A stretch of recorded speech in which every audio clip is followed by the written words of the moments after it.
You're listening to the Corbett Report.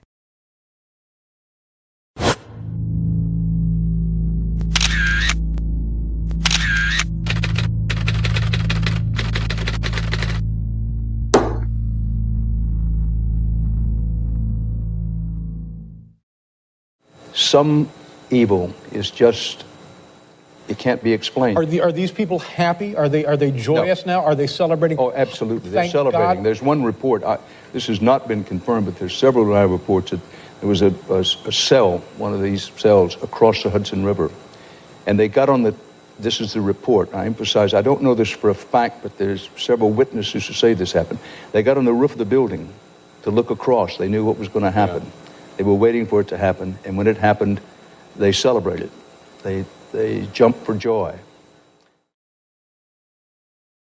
In the days after 9/11, while Ground Zero continued to smolder, millions heard Dan Rather and various media outlets repeat vague and unconfirmed reports of arrests that took place that day. These rumors held that Middle Eastern men, presumably Arabs, were arrested in explosive-packed vans in various places around the city on September 11th, and that some had even been photographing and celebrating those events. What most do not realize is that those reports were not mere rumors, and we now have thousands of pages of FBI, CIA, and DOJ reports documenting those arrests. My binoculars, and I could see the towers from my window, and this is where I'm looking, and all of a sudden, down there, I see this van park. And I see 3 guys on top of the van, and I could see that they were like happy. They didn't look shocked to me. They didn't look shocked. The men were spotted shortly after 8:46 a.m., yet somehow at this early stage, just minutes after the first plane strike on the World Trade Center, they were already positioned in a parking lot in Liberty State Park, taking pictures of the towers and celebrating. They left the scene shortly after being spotted, and at 3:31 p.m. the FBI issued an all-points bulletin advising officers in the greater New York area to be on the lookout for a white 2000 Chevrolet van with Urban Moving Systems sign on back. At 3:56 p.m., the van was spotted traveling eastward on State Route 3 in New Jersey and pulled over by Officer Scott DiCarlo and Sergeant Dennis Ravelli of the East Rutherford Police Department. Inside they found 5 men: Sivan Kurzberg and his brother Paul, Yaron Schmel, Oded Elner, and Omar Marmari. A major terrorist manhunt began, and just 6 hours after the attack, the van was stopped at a roadblock by patrolman Scott DiCarlo. We were asked to detain the van and the passengers. They were just removed from the vehicle, patted down for safety precaution, and detained. 911 call at 410 Park. I think once the FBI arrived, one of them stated that they were on our side. So there's something to that effect. According to the police report of the incident, Sivan Kurzberg told Officer DiCarlo, "We are Israeli. We are not your problem. Your problems are our problems. The Palestinians are the problem." Their official story: they were just Israeli tourists working for a moving company who had heard about the first World Trade Center strike and rushed to get a better view of the events. They told interrogators they were working for Urban Moving, a shipping and storage firm run by an Israeli businessman who often employed Israeli students without work permits. The men say there was an innocent explanation for what was found in the van and their behavior on 9/11. They were, they say, simply on a working holiday. We heard in the news that one of the plane was crashing down the building, and we thought it was an accident at the beginning. So we went up to the roof of Urban Moving, and we saw the building burning. There is a better view from a building in Jersey that is up a hill, a straight line to the World Trade Center. We decided to go up there. It's like 2-3 minutes from the office. Stand over there and take some pictures. Everyone wants a picture like this in his camera. Although this narrative is still trotted out when the story of the dancing Israelis is raised in the media, it is an easily demonstrable lie. FBI reports confirmed that the men were not taking somber pictures of a horrific event. When their 76 pictures were developed, they revealed the men had indeed been celebrating, smiling, hugging each other, and high-fiving. One of the pictures even featured Savon Kurzberg holding a lighter up with the burning tower in the background. And these were no ordinary tourists. Oded Elner had $4,700 stuffed into his sock. They lied to the police about where they had been that morning. They were carrying plane tickets for immediate departure to different places around the globe. The FBI confirmed that 2 of the men had ties to Israeli intelligence and came to suspect that they had indeed been on a mission for the Mossad. And of course, after returning to Israel, Elner claimed on national Israeli TV that they had been sent there to document the event.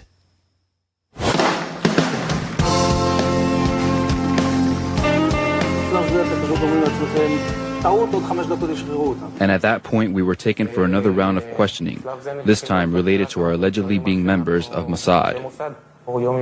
The fact of the matter is, we are coming from a country that experiences terror daily. Our purpose was to document the event. Their purpose was to document the event? But how could they possibly have known what event they were documenting at that point, before the second plane strike, when those few who even knew about the situation had assumed it to be an accident or pilot error? And when did they arrive at the parking lot to document the event anyway? The FBI reports show how the men gave confused and often conflicting accounts of when and how they learned about what was happening and when they arrived at the parking lot. Oded Elner even said they had arrived there shortly after 8 a.m., which would have been 45 minutes before the attacks even began. This is in line with one of the eyewitnesses that had placed their urban moving systems van at the parking lot at 8 a.m. How could they have been in place and ready to document the event unless they knew what was about to happen? Any way you cut it, this story is unbelievable. Men with documented connections to Israeli intelligence and working in the United States without appropriate permits were detained after having been caught celebrating the attack on the World Trade Center at a time when no one knew that the WTC strike was an attack. So surely these men are locked behind bars to this day, right? Surely they were transferred to Guantanamo and held without trial for 15 years as part of the war on terror, weren't they? No. They were immediately transferred to federal custody, held for 71 days, and then deported back to Israel. The owner of the urban moving systems company that had employed them, Dominic Suter, was investigated by the FBI too. They concluded that urban moving may have been providing cover for an Israeli intelligence operation, and even seized records and computer systems from the company's offices. When they went back to question him again on September 14th, he had fled back to Israel. And what about the dancing Israelis' pictures themselves? The Justice Department destroyed their copies on January 27, 2014. And these intelligence agents on an intelligence mission who were there to document the event of 9/11 before anyone knew 9/11 was taking place? Don't worry, they were just spying on Arab terrorists. And while the FBI or certain sources might believe that in fact they were Israeli intelligence, they don't believe that the U.S. was a target, that they were actually investigating Muslim groups? They believe if this was an intelligence operation by Israel, that it was focused on the Islamic groups and charities that raise money for groups that are considered by U.S. law enforcement and others terrorist groups. And you'll note that after September 11th, the U.S. moved on many of these groups with indictments, arrests, raids on their headquarters, something that hadn't happened prior to this. These are groups that Israel believes have been funding Hamas and other terrorist organizations? Groups that are responsible for most of the suicide bombings there. But this story is not merely preposterous on its face. Even the implications of this story are themselves preposterous. If indeed the official story is a ridiculous lie, then are we to believe that these crack Israeli Mossad operatives, who were presumably aware of the attack that was about to take place, had been sent to photograph the burning tower from a parking lot across the Hudson River? And that these specially trained intelligence professionals on their super-secret mission were celebrating, high-fiving, and going out of their way to be noticed in performance of their task? This is equally preposterous.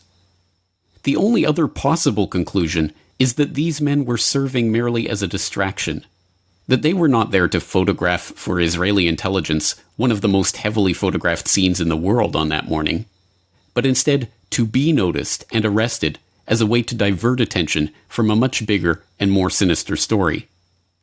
So if they were meant to distract from a bigger story, what story could that possibly be? It has been more than 16 years since a civilian working for the Navy was charged with passing secrets to Israel. Jonathan Pollard pled guilty to conspiracy to commit espionage and is serving a life sentence. At first, Israeli leaders claimed Pollard was part of a rogue operation, but later took responsibility for his work.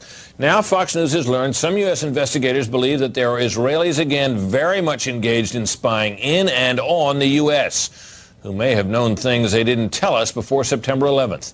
Fox News correspondent Carl Cameron has details in the first of a four-part series. Since September 11th, more than 60 Israelis have been arrested or detained, either under the new Patriot anti-terrorism law or for immigration violations.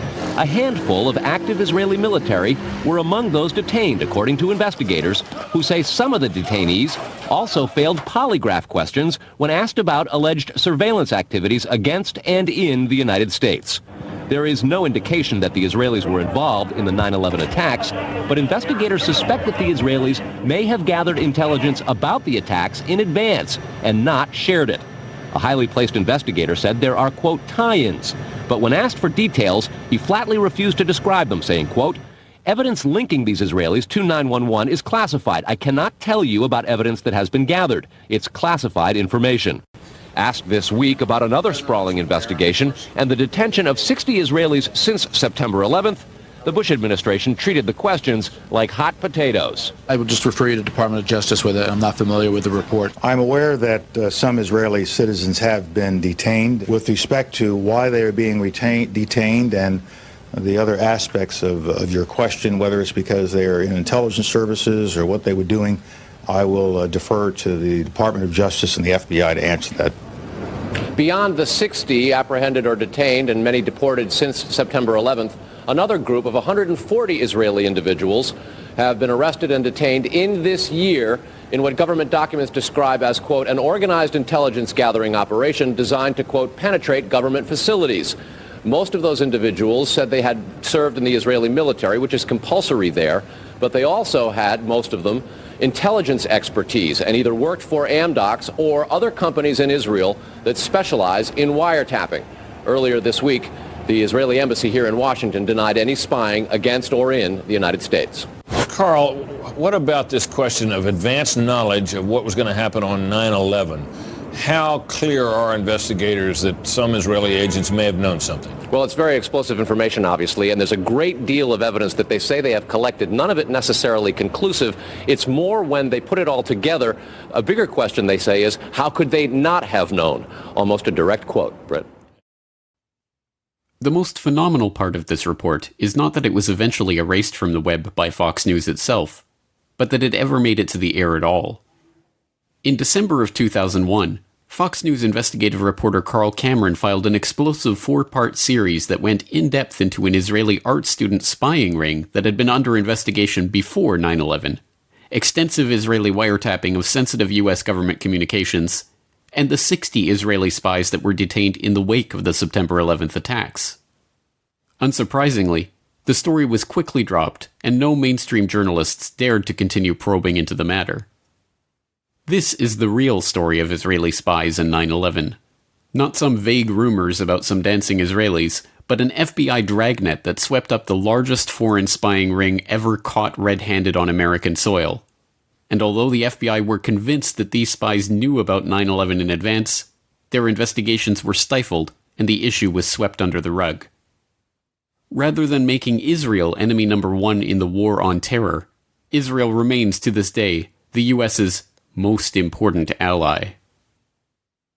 And if I'm fortunate enough to be elected president, the United States will reaffirm we have a strong and enduring national interest in Israel's security. In 2001, weeks after the attacks on New York City and on Washington, and frankly, the attacks on all of us, attacks that they were perpetrated by the Islamic fundamentalists, Mayor Rudy Giuliani visited Israel to show solidarity with terror victims. I sent my plane because I backed the mission for Israel 100%. But perhaps this is understandable. After all, we all remember how Yasser Arafat gloated about 9/11 and said it was good for Palestinians, right? Oh wait, that wasn't Yasser Arafat. It was Benjamin Netanyahu. The Israeli newspaper Ma'ariv has reported Israel's former Prime Minister Benjamin Netanyahu has publicly said the September 11th attacks have been good for Israel. Netanyahu said, quote, "We're benefiting from one thing, and that is the attack on the Twin Towers and Pentagon and the American struggle in Iraq." My name is Donald Trump, and I'm a big fan of Israel. And frankly, a strong prime minister is a strong Israel. And you truly have a great prime minister. In Benjamin Netanyahu, there's nobody like him. He's a winner. He's highly respected. He's highly thought of by all. And people really do have great, great respect for what's happened in Israel. So vote for Benjamin. Terrific guy, terrific leader, great for Israel.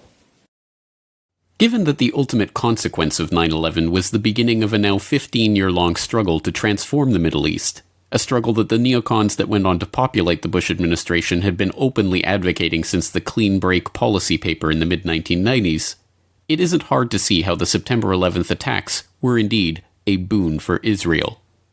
But information linking Israeli spies to advanced knowledge of 9/11 remains classified information.